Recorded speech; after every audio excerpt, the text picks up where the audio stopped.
Olá, seja bem-vindo à Diversidade, os vários olhares da psicologia sobre temas importantes da sociedade. Hoje vamos falar sobre um assunto que esquenta muita cabeça por aí, o trânsito. Fonte de estresse que tira muita gente do eixo, transformando até quem nem se conhece em inimigos raivosos. A verdade é que do jeito que as coisas estão, não dá para continuar. Por isso, a proposta mais do que urgente de democratização do trânsito. Pensar o deslocamento humano sobre outro ponto de vista que não do automóvel. Pensar a cidade como uma grande casa e não como uma garagem, dando privilégio ao homem e não às máquinas. Diversidade está no ar. Acompanhe no Diversidade de hoje. Ana Paula Jardim fala sobre a democratização do trânsito, o trabalho do psicólogo Matheus Fernandes sobre a difícil vida dos motoboys, as dicas de Odair Furtado para ir além no assunto. No CETESP, o trabalho de psicólogos e pedagogos para transformar pedestres e motoristas em aliados. E na entrevista, a psicóloga Marilene Proença recebe Ailton Brasiliense.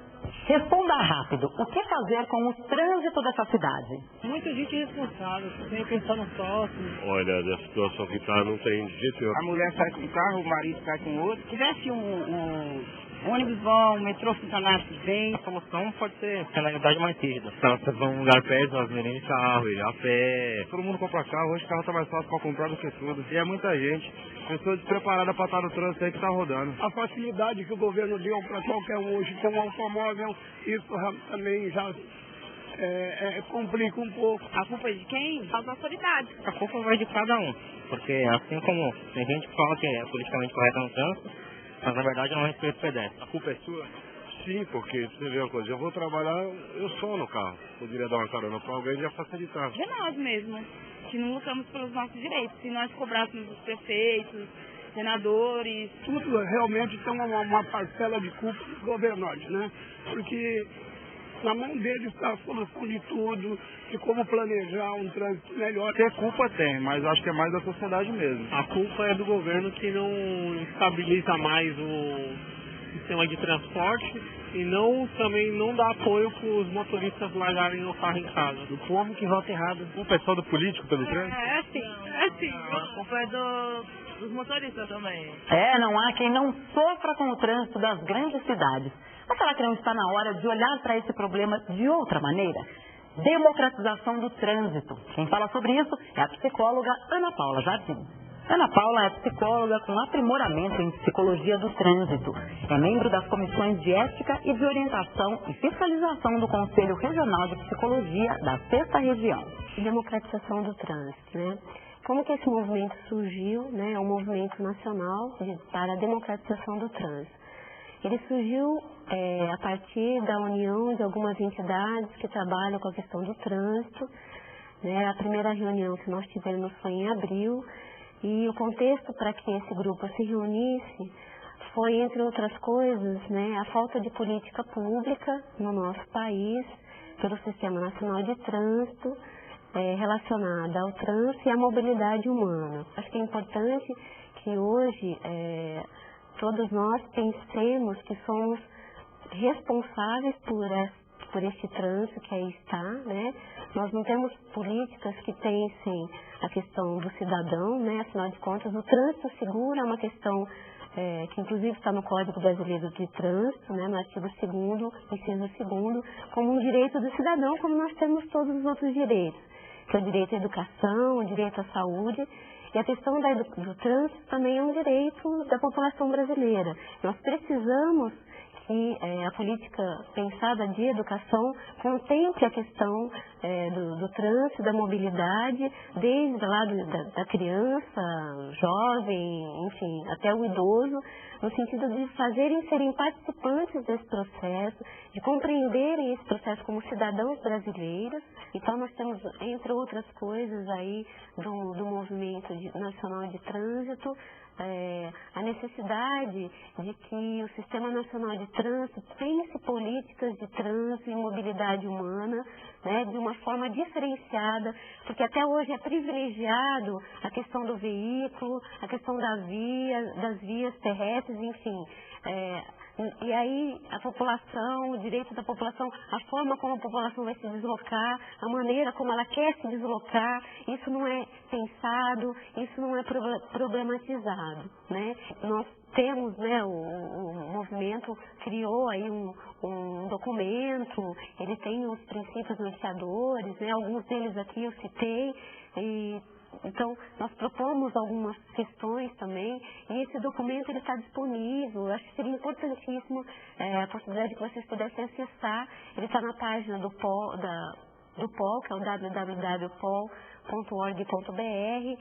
Abrindo a página do Conselho Federal de Psicologia, há um linkzinho, e aí é só clicar nesse link que você tem acesso aos princípios norteadores do movimento nacional, que a gente pretende que seja um movimento não só nacional, mas um movimento que ocorra em todos os estados do Brasil, né?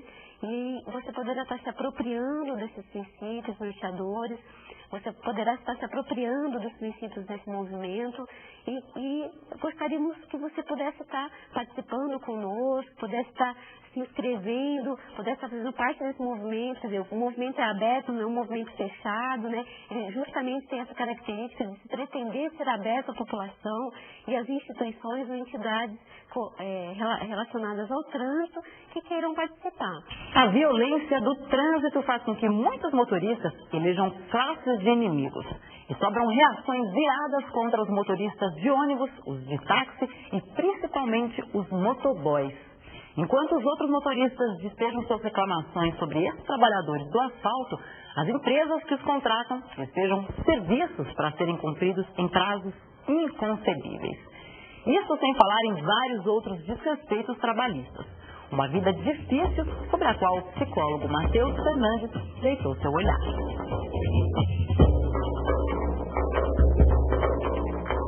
A cidade de São Paulo possui cerca de 200 mil motoboys. O número é incerto porque muitos ainda trabalham de forma irregular.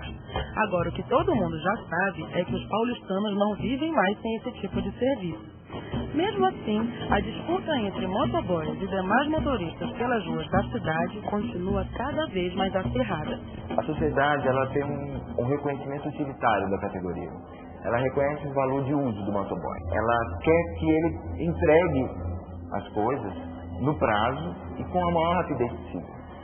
Porque a hora que esse profissional está no trânsito, ele precisa estar no trânsito para fazer isso. E esses consumidores, digamos assim, ou essas pessoas que utilizam o trabalho do motoboy, eles também vão ao trânsito. E quando eles estão no trânsito, eles querem que o motoboy ande devagar, que o motoboy não faça corredor, que o motoboy não se expresse, não se irrite. Então, ela não reconhece esse profissional na hora que ele está trabalhando, quando eles dividem o trânsito, mas reconhece o valor utilitário da categoria. Foi percebendo essa situação que o psicólogo Matheus Fernandes resolveu pesquisar o universo dos motoboys no doutorado que está fazendo na USP. Muita conversa e convivência são formas de entrar em contato com essa realidade. Eu busco uma convivência, né? Essa é a ideia, é uma metodologia etnográfica, né? Que me pede uma convivência com esse grupo, e é isso mesmo que eu queria, né? Poder conviver com esses trabalhadores.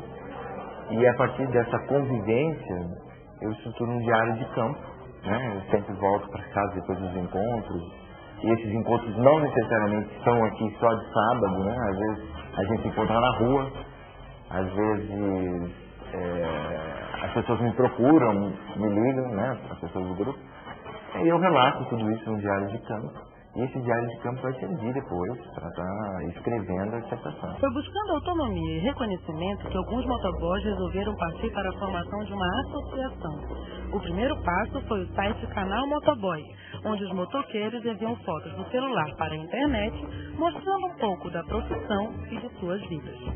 Que é fundamento do projeto são as reuniões semanais. Então, eu acho que isso tem dado grandes resultados. Os profissionais eles estão crescendo, entendeu? E à medida que passa, cada vez mais a gente vai vendo que nós estamos no caminho certo e que nós encontramos um princípio de organização na categoria. A gente só é visto como aquela coisa ruim. O motoboy é um problema, não tem solução, tem que acabar, mas ao mesmo tempo não pode acabar, porque quem vai fazer esse serviço? Então, se a gente está no meio do impasse.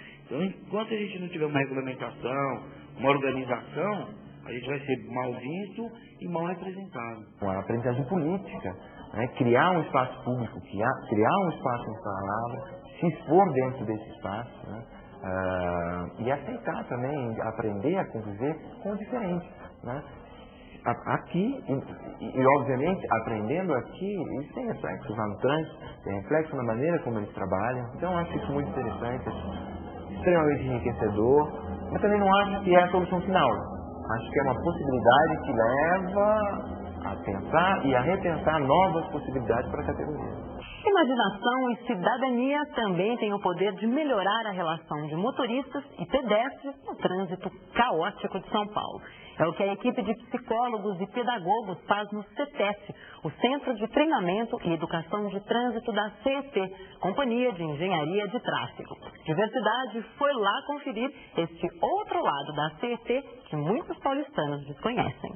O CETESP, Centro de Treinamento e Educação de Trânsito, existe há 17 anos. O objetivo é, através da educação, formar motoristas e pedestres conscientes de seus direitos e deveres no trânsito. O que a gente faz? Elaboração de atividades que trabalham a cidadania no trânsito. Então a gente tenta fazer o quê? Facilitar que as pessoas entendam que o trânsito não é uma entidade separada dele. Que essa pessoa faz parte do trânsito e que está na mão dela, né, mudar ou não o que ela sente quando ela está no trânsito. Os cursos são gratuitos e direcionados para todas as idades. A psicóloga Andréa Nunes Silva está no CETESP desde 91. Começou trabalhando com crianças e adolescentes e agora cuida da educação para adultos. Nós tentamos colocar para as crianças que é importantíssimo o jeito como ela vai se portar no trânsito, para que o trânsito possa ser melhor ou pior para ela mesma, né? A gente, com adolescentes, o trabalho é de conscientizar a respeito da responsabilidade que ele, pedestre, tem e que o motorista tem também em relação a ele, né? Agora, com adulto é um pouco mais difícil, porque nós recebemos aqui no CETESP adultos que já são habilitados há 15, 20 anos, que têm comportamentos que muitas vezes não são tão adequados, né? E aí o nosso trabalho é no sentido de sensibilizar essa pessoa em relação à importância que ele mude o seu comportamento, né? Então, muita gente que é habilitada há muito tempo, há mais de 20 anos às vezes, ele não conhece o sinalização. Então, nem todo mundo sabe todas as regras de circulação. E saber as regras de circulação e respeitá-las é extremamente importante para o bom andamento, né, do trânsito. Para crianças e adolescentes, o bom mesmo é aprender brincando. São usados recursos pedagógicos que estimulam o interesse e a curiosidade, como gincanas, jogos, passeios em minicarros e até videogame. É igual tipo de videogame, mas é igual os anos 70, aqueles que só tem um negocinho assim, agora apertando tá lá, e você quiser virar na rua, é só você pegar e virar assim. Eu acho legal, que incentiva mais as crianças a respeitar o traço. Para Andréa, trabalhar a cidadania e a educação no trânsito é fundamental para a melhoria do tráfego na cidade. Fiscalização e obras são importantes, mas motoristas e pedestres também têm um papel importante nessa história. O trânsito, ele apresenta vários problemas aqui em São Paulo por causa do excesso de veículos, atrapalha a fluidez. Agora, essa parte é trabalhada pelos engenheiros e pela fiscalização, né? Agora, a parte que atrapalha a fluidez, que é causada por um problema de comportamento, de atitude das pessoas, essa o engenheiro e o fiscal de trânsito não trabalham. Então quem tem que trabalhar somos nós, os educadores, os psicólogos, os pedagogos, né? Mais do que respeitar as leis, a principal lição aprendida aqui é se relacionar com o outro, com o diferente, e perceber que em sociedade somos todos sujeitos. Nossos atos podem muito, podem até contribuir para piorar ou melhorar o trânsito na cidade em que vivemos. É muito comum a gente colocar a culpa no outro. O trânsito está ruim por causa daquele cara ali, né? Aquele motorista que não respeita, ou porque o pedestre é folgado e atravessa fora da faixa. É difícil para as pessoas entenderem e para elas perceberem que o trânsito fica ruim por causa da nossa própria atitude, né? Amigos, o programa de hoje está falando sobre trânsito. É uma coisa que todo mundo entende, mas também ao mesmo tempo uma coisa muito complicada, né?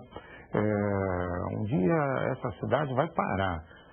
Por isso é preciso pensar nas condições da circulação humana, na mobilidade humana. Pensar em mobilidade humana é pensar em como nós utilizamos o transporte, como utilizamos o transporte público, como utilizamos o transporte pessoal, como que a gente se locomove nessa cidade. Ivan Illich e Jean Robert têm um ótimo texto discutindo exatamente aí os limites aí do uso do automóvel, do uso do transporte pessoal. Vale a pena dar uma conferida. Se chama Autostop, está publicado em espanhol e encontra-se facilmente na internet. Você também pode ver um filme chamado Weekend à Francesa, do Godard, excelente filme, trata também dessa questão de uma maneira, que eu diria assim, um pouco mais profunda, com a genialidade do Godard. Você encontra aí nas boas locadoras. Crash, um filme que é muito legal, muito curioso, vai tratar aí dos acidentes, de um grupo aficionado por acidentes. Confiro porque ele é uma metáfora sobre o que é a circulação humana através desses mecanismos. E o filme Um Dia de Fúria também é um bom filme para se pensar a questão aí do trânsito. Não trata somente do trânsito, mas toda a loucura lá do personagem começa num dia de trânsito infernal. Tudo isso nos leva a pensar o que é um tema importante numa discussão como o episódio de hoje, que está falando sobre democratização do trânsito. Um dos criadores do CETES é o engenheiro Ailton Brasiliense, um dos maiores especialistas do país quando se fala em trânsito e deslocamento de massas. E é ele o entrevistado de hoje da psicóloga Marilene Proença. Ailton foi presidente do Conselho Nacional de Trânsito e da CET de São Paulo. Atualmente é gerente de planejamento de transporte da Companhia Paulista de Trens Metropolitanos. Ailton, a partir dessa tua vasta experiência, trabalhando com a questão do trânsito, planejando e pensando, né, e estudando e conhecendo cada vez mais essa dinâmica, né, que a gente está chamando de trânsito, de circulação humana, o que você identifica hoje como as principais questões, os principais problemas que nós, como sociedade, ainda precisamos enfrentar? À primeira vista, a avaliação que a gente pode fazer é de que há ou não houve uma devida capacitação das pessoas, tanto pedestres quanto principalmente condutores, quanto ao fato do que significa dirigir. O que é vendido é que para dirigir basta que você saiba exatamente o que é breque, o que é acelerador, o que é embreagem, quando é que você troca a marcha, se você vai virar para a direita, que você vira, etc. Isso aí é comparável a um operador de máquinas. Se você imaginasse uma máquina estática numa fábrica e o cidadão soubesse essas coisas elementares, evidentemente ele iria produzir um certo conjunto de produtos. Dirigir é muito mais do que isso. Dirigir não é apenas colocar um veículo em movimento. Não é apenas ter alguma capacitação de colocá-lo em movimento com razoável segurança. Há um aspecto anterior a tudo isso, que é a formação da pessoa, a questão da cidadania. Se jogou em cima do automóvel, isso é uma questão básica do século XX, um valor adicional da pessoa pelo fato dela ou possuir um carro e dirigir, ou de pelo menos ela dirigir. Eu creio que ela mesma se dá um valor adicional antes e depois do que ela está habilitada. E ela leva isso equivalente a antes ou depois ela está, por exemplo, com um diploma do primário, do ginásio, ou do curso superior, coisa que eu faço. Ou seja, ela se acha que ela pode ser distinguida em relação à sociedade em que ela está envolvida. Então, nesse momento, ela, a partir daí, ela entende que ela tem alguns direitos adicionais em relação àqueles que estavam na condição anterior dela. Então, uma relação complicada, que não está perfeitamente ajustada na nossa cabeça, o que é dirigir? Dirigir não é só pôr um carro em movimento. Dirigir é saber respeitar as relações humanas, as relações de cidadania. E essa construção é um problema que evidentemente é nosso, encontra o país, mas é uma questão que se encontra no mundo todo. Alguns países trabalharam mais a questão da educação, e a educação não apenas como eu sei o que é uma faixa de pedestre, ou sei o que é um semáforo, ou sei mover um veículo. É uma relação pessoal, é uma interdependência, na verdade, né, entre pessoas mais fortes que estão dentro de um veículo e pessoas, entre aspas, mais fracas que estão fora dele. Nós temos que ajustar isso. Você mencionou a questão da educação, né, e nós sabemos que você sempre se dedicou a isso, criando em São Paulo uma forma, né, de trabalhar a política pública pela via da educação. Então, a gente queria que você contasse um pouco como é que surgiu essa ideia e como é que ela se materializou, né, quais foram os percalços e como é que se avalia hoje, né, depois desses anos todos, o efeito dessa ação e dessa política, né, de formação. Bem, no governo Erundina, nós lançamos alguns projetos, uma faixa etária de 7 a 10 anos, que na verdade era um circo montado numa escola e através de atores e das próprias crianças sempre interagindo, exatamente tentar construir a importância dos espaços e a importância dos valores. O que é uma calçada, o que é uma faixa de pedestre, o que é um semáforo, como é que a criança tem que se comportar na rua. Os pais às vezes acham que as crianças aprendem isso na escola. Lamentavelmente não aprendem, né? Eles acham que é intuitivo a criança saber atravessar uma rua. Jamais. Se ela não for ensinada, ela vai aprender da pior forma. E por aí vai. E foi um projeto lançado nessa faixa, dos 7 aos 10, e um outro lançado de 11 a 14, sempre procurando buscar estímulos para criar valores. Isso o Brasil tem trabalhado. Eu não fui pioneiro e espero não ter sido o último, mas tem se trabalhado muito e tem buscado ampliar esse espaço. Mas, de qualquer forma, se pegarmos hoje no Brasil, apenas 800 municípios estão efetivamente administrando o trânsito das suas cidades. Eu creio que nem a metade disso está procurando trabalhar a questão nesse nível. E os órgãos estaduais, então, muito menos ainda, acho que o número talvez se conte nos dedos de uma única mão, aqueles que estão preocupados em cuidar. No caso dos órgãos estaduais, mais ainda, porque ele vai habilitar alguém. Então, aquela menina que está na faixa de 16, 17, 18 anos, já com todo o potencial para dirigir, até com capacidade plena para assimilar aquilo que foi ensinado, pena que é ensinado tão pouco, apenas como é que ele movimenta a máquina, mas são poucos os organismos públicos hoje no Brasil que estão preocupados com isso. E Ailton, nós vivemos numa sociedade, como você colocou, que tenta fortalecer, não é, o transporte individual e até o empoderamento, né, que tem o motorista quando está dentro do seu carro. E quanto maior os carros, né, maior parece que esse empoderamento vai assumindo. E nesse sentido, como é que você vê o futuro de políticas que fortaleçam o transporte coletivo ou a possibilidade da utilização desse transporte, principalmente num grande centro como São Paulo ou em outros grandes centros brasileiros? A questão do transporte público é interessante porque São Paulo você pode pegar qualquer cidade. São Paulo, em 1900, tinha mais ou menos 200 mil habitantes. 40 anos depois, apenas 40 anos depois, tinha 1.400.000. Em 1900 era uma estimativa, em 1940 foi a primeira pesquisa feita com metodologia do IBGE. Como é que São Paulo saiu de 1900 para 1940, de 200 mil habitantes para 1.400.000? Claro, veio um parque industrial fantástico, montado em cima do século XIX, em cima do café. Né? Quando chegou em 1950, São Paulo com 2,5 milhões de habitantes, é uma Belo Horizonte de hoje, com 50 mil automóveis, ou seja, quase nada.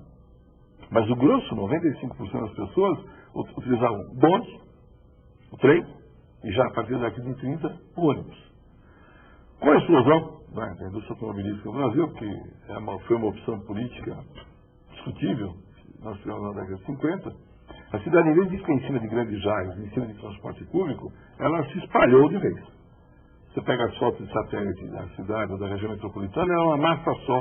Você mal descobre onde estão os grandes eixos. Você descobre que você tem o Rio, o Tietê, o Pinheiro, o São Mateus, você percebe alguma coisa.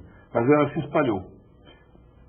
Consequência disso, nós tivemos os custos de deslocamento encarecidos enormemente. Mas São Paulo tem saído. Né? São Paulo tem saído, São Paulo até sabe como é que faz. Só espero que haja, como está havendo agora, e que haja continuidade de projetos de grande capacidade de transporte público. A expansão do metrô, a recuperação da Companhia Paulista de Trens Metropolitanos, que pouca gente conhece, apesar de ela transportar 1,5 milhão de pessoas na região metropolitana, e você vê 22 municípios, apesar disso, as pessoas raramente lembram que existe uma empresa que se compara ao metrô. O metrô transporta 3 milhões, com apenas 60 quilômetros. A CPTM transporta 1,5 milhão, com uma rede de 260 quilômetros hoje. Então, uma coisa importante, finalmente a cidade entendeu, depois de ter chegado com 11 milhões de habitantes, que nós temos que pelo menos tentar planejar o futuro. Já que nós deixamos o passado acontecer de qualquer jeito, e quando a gente deixa acontecer de qualquer jeito, paga-se o preço mais caro do mundo, agora nós estamos discutindo o plano diretor desde o governo da Marta, agora está em processo de revisão, e a ideia é da prefeitura investir no metrô e na CPTM. Tem um dado interessante, Marlene, que as pessoas vão de carro e a primeira conta que ela faz é o seguinte: gastei esse mês, sei lá, R$200, R$300 de gasolina. E ela acha que isso é tudo que ela gastou para se locomover. Isso é falso. Alguns institutos já calcularam isso. Na cidade de São Paulo, na média nacional, o carro 1.0 gasta 40 centavos por quilômetro. Não é só no combustível, é na manutenção do veículo, é no estacionamento que ele paga, é no seguro que ele paga. Em 4 ou 5 toques, isso custa 40 centavos por quilômetro. Então, você pega um carro que roda aí na faixa de 10 mil quilômetros, faça a conta e veja quanto custou. Custou uma barbaridade. Ailton, muito obrigada.